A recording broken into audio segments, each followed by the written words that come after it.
nobody, so you ain't got nobody in this whole wide world. No, not somebody, no, not somebody in this whole wide world. Well, ain't that a shame? Well, ain't that a shame? It's all the same.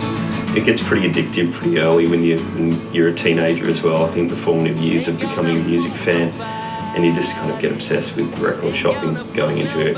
You know, you can't walk past one without sticking your head in and flicking through a few racks, and that's even when you own a store as well. Really, for me, it was missing link on All Go-Go, were the staple record stores. I think actually when I was in high school, I did work experience at Red Eye, so it was like aiming high, doing work experience in a record store. Early 70s is when I started to really go out and buy a lot of stuff on vinyl, and Archie and Jugheads would be there. Gaslight Music was around back in those days.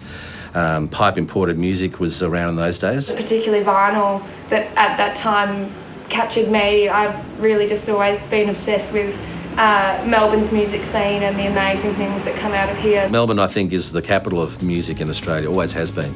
I mean, Sydney's got the razzmatazz and the population and all that sort of stuff. But, you know, I've been involved in both live music and record stores for a long, long time. And the heart of music has always been Melbourne-based.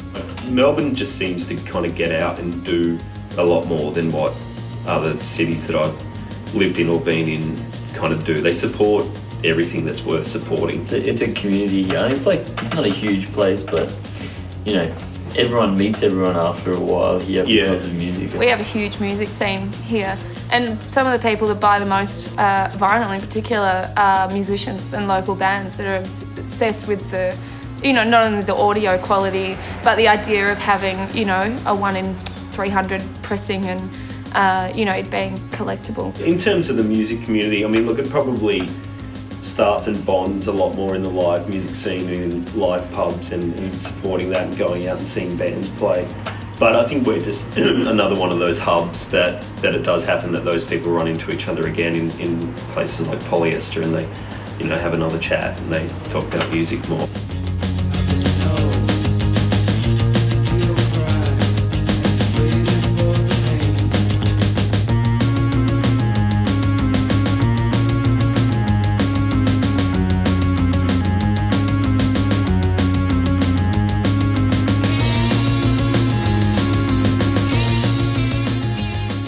I probably feel very differently about digital music than other people who have owned record stores for a long time and have seen the decline in CD sales in particular based on the sharing of digital music. If you want to put it into one single thing, the internet has probably been the most incredible invention in human history, superseding the Industrial Revolution and everything like that, but it's one of the most destructive forces in human history as well. I grew up with digital music sharing and discovering bands online and streaming music. So to me, it is a part of my life, and it's a part of how I discover music and find out about bands and tell my friends about them. They've gone from records to tapes to CDs and back to records now. So, you know, that you kind of feel like you're dealing with something new. Then the internet comes along and hits in so many different ways, from illegal downloading to iTunes, and now, you know, there's Spotify and, you know, radio streaming essentially. The initial introduction, I think in the early 2000s of 2001-2 of digital downloading didn't affect us, although piracy of course started from day one.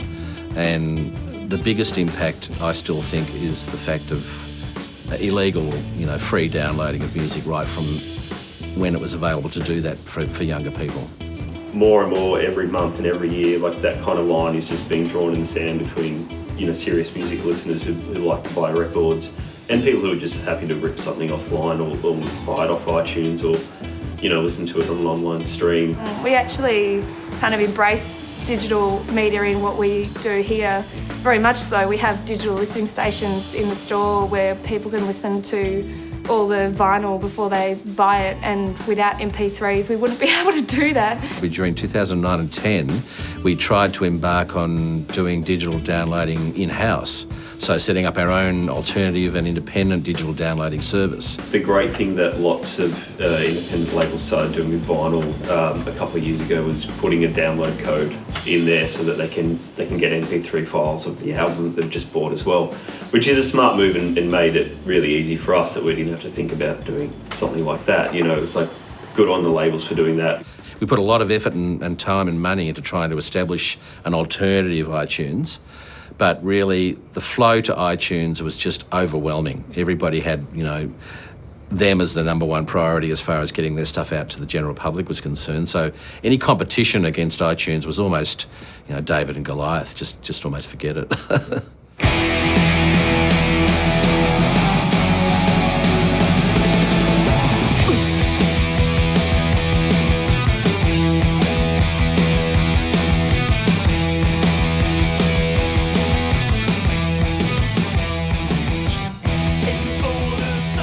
As a day, as a celebration, it's a great thing.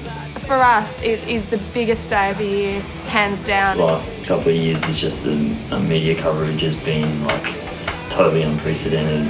It's an awesome day, and I kind of thought it wasn't going to get bigger than what it was 3 or 4 years ago, but it is. It's getting bigger every year, and not just in terms of it being like our busiest day of the year in sales terms, but just in support, and people are kind of really happy to be in a record store and be reminded on that day of the year that, you know, this is what we're about. I spend months, you know, doing all my research beforehand and getting in all the really exclusive releases that people just love. They can only get that record if they queue up for an hour before the doors are open on Record Store Day. And they want to be here and they want to be showing support, and, you know, it's really, really nice day. It's really kind of humbling to see so many people come out and be so supportive of what we're doing. The record business needs that every week.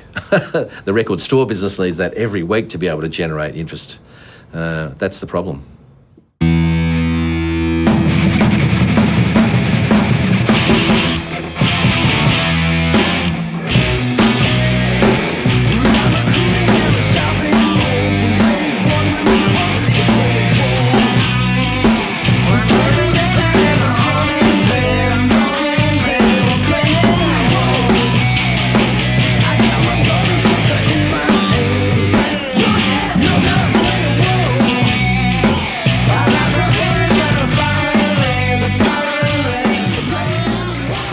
It's an event, it's something to do. Like, it's something to do to go out and buy a record and to flick through racks and to select something out and go home. And I love vinyl that you have to sit there and change the side. And starting once again with vinyl, you'd go to the record shop and you'd get a single sleeve cover, of course, but you'd get your gatefold sleeve covers or your trifold sleeve covers or your quadruple fold covers by the time you got to something like, you know, Physical Graffiti by Led Zeppelin or something like that.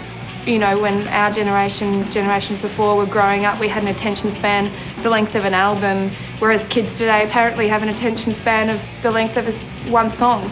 There will always be some sort of accessible physical format, and also, I mean, this is the whole reason why vinyl has come back, is because it, you know, something physical is a natural kind of alternative to something that's just completely abstract, like an MP3. People still love being able to hold something physical, and it's really, people start rebelling against digital music and digital media when they lose that physical connection. There's no rules anymore. Like, there's no rules for running a record store. There's no rules about what downloading does to your business. No one can tell you what is what now, and that is simultaneously extremely frightening and extremely exciting. If you have a combined music shop, you know, coffee lounge, perhaps can run live gigs there or something like that, you've got other avenues in which you can make a greater percentage on what you're selling than what you make on music, which has always been a terrible percentage compared to any other retail business in this world.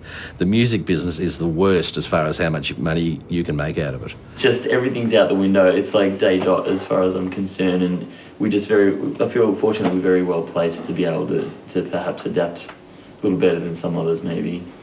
I think that we're pretty good, and, you know, I think a lot of the good record stores are good at not, you know, having knee-jerk reactions to things. Not, you know, just because something new's happened this week doesn't mean you have to adjust and tilt to it. But you do have to kind of be aware of the changes and evolve at a kind of steady pace for it.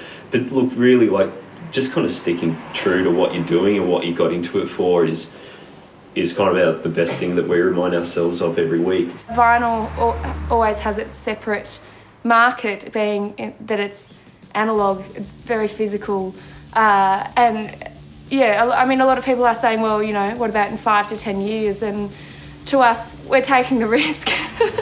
But hopefully we have a flexible enough business model that if things change, we can change with it. Because people will always enjoy music, just consume it in different ways.